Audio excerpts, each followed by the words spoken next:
Hi everybody!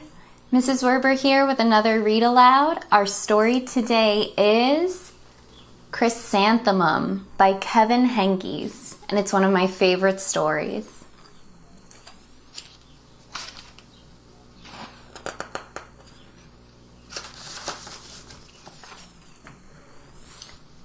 The day she was born was the happiest day in her parents' lives. "She's perfect," said her mother. "Absolutely," said her father. And she was. She was absolutely perfect.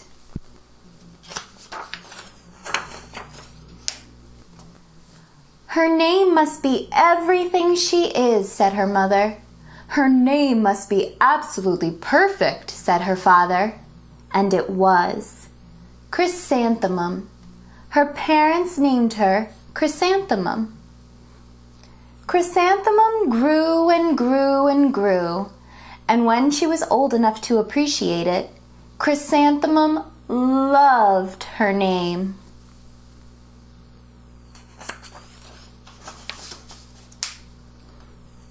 She loved the way it sounded when her mother woke her up. She loved the way it sounded when her father called her for dinner.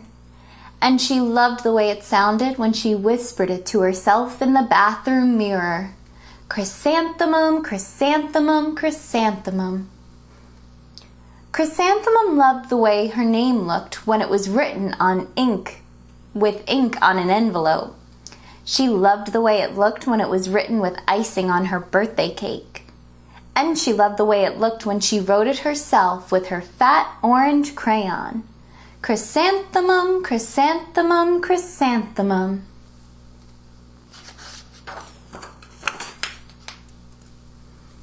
Chrysanthemum thought her name was absolutely perfect. And then she started school. On the first day, Chrysanthemum wore her sunniest dress and her brightest smile. She ran all the way. "Hooray!" said Chrysanthemum. "School!" But when Mrs. Chud took roll call, everyone giggled upon hearing Chrysanthemum's name.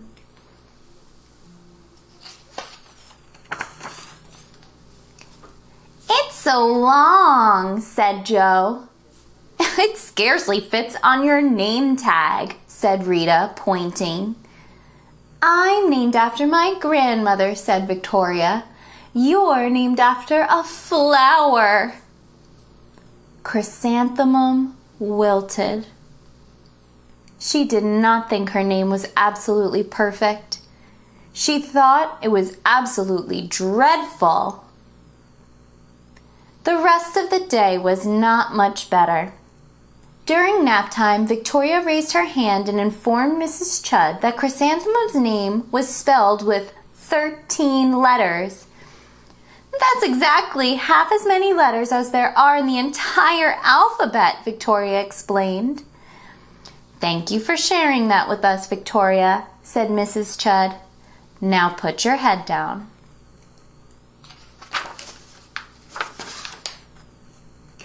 "If I had a name like yours, I'd change it," Victoria said, as the students lined up to go home. "I wish I could," thought Chrysanthemum miserably. "Welcome home," said her mother. "Welcome home," said her father. "School is no place for me," said Chrysanthemum. "My name is too long. It scarcely fits on my name tag. And I'm named after a flower." "Oh, pish," said her mother. "Your name is beautiful, and precious, and priceless, and fascinating, and winsome," said her father. "It's everything you are," said her mother. "Absolutely perfect," said her father.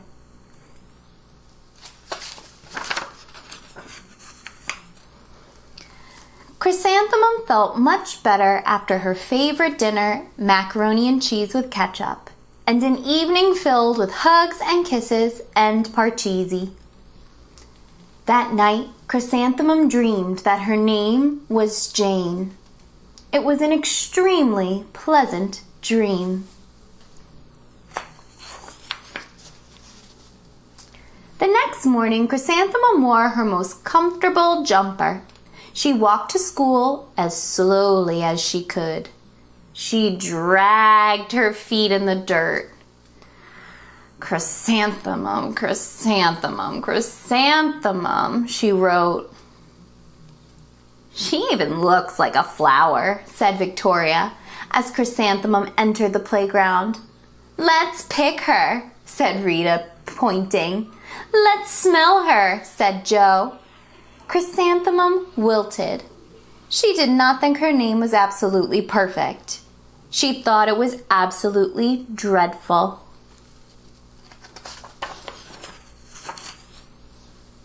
The rest of the day was not much better.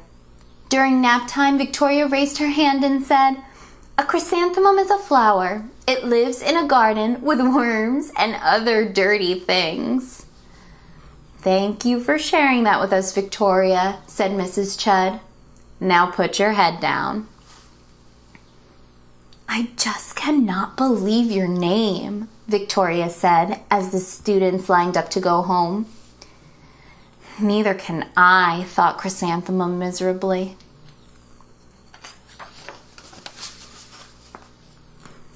"Welcome home," said her mother. "Welcome home," said her father. "School is no place for me," said Chrysanthemum. "They said I even look like a flower. They pretended to pick me and smell me." "Oh, pish," said her mother. "They're just jealous and envious and begrudging and disconnected and jaundiced," said her father. "Who wouldn't be jealous of a name like yours?" said her mother.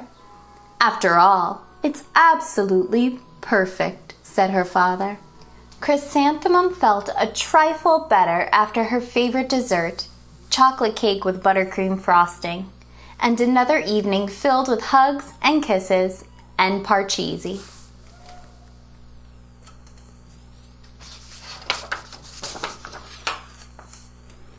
That night, Chrysanthemum dreamed that she really was a chrysanthemum. She sprouted leaves and petals.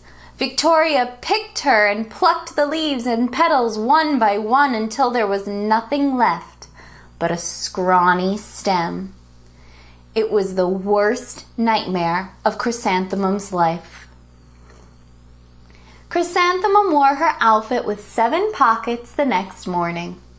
She loaded the pockets with her most prized possessions and her good luck charms. Chrysanthemum took the longest route possible to school. She stopped and stared at each and every flower. "Chrysanthemum, chrysanthemum, chrysanthemum," the flowers seemed to say.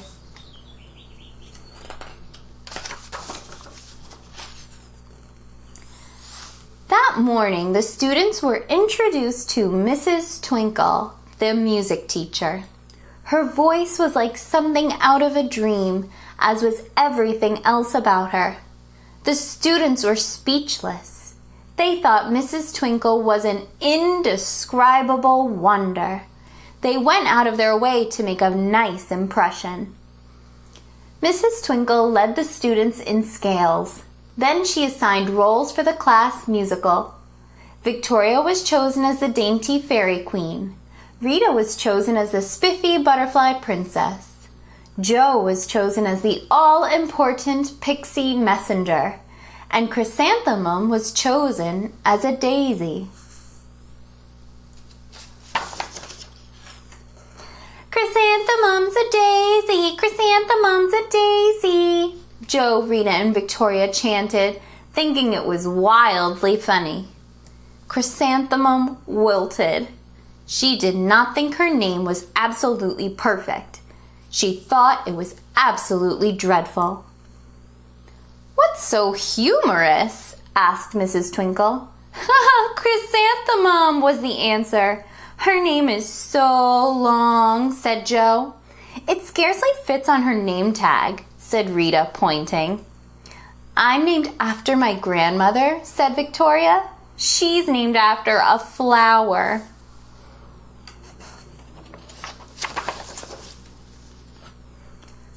"My name is long," said Mrs. Twinkle.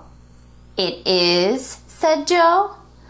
My name would scarcely fit on a name tag, said Mrs. Twinkle.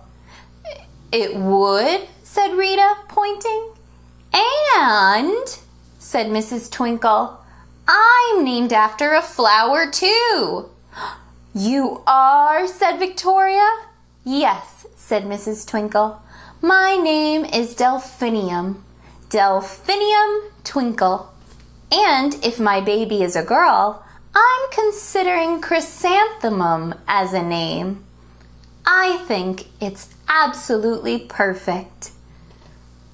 Chrysanthemum could scarcely believe her ears. She blushed, she beamed, she bloomed. Chrysanthemum, chrysanthemum, chrysanthemum. Joe, Rita, and Victoria looked at Chrysanthemum longingly. Call me Marigold, said Joe. I'm Carnation, said Rita, pointing. My name is Lily of the Valley, said Victoria. Chrysanthemum did not think her name was absolutely perfect. She knew it.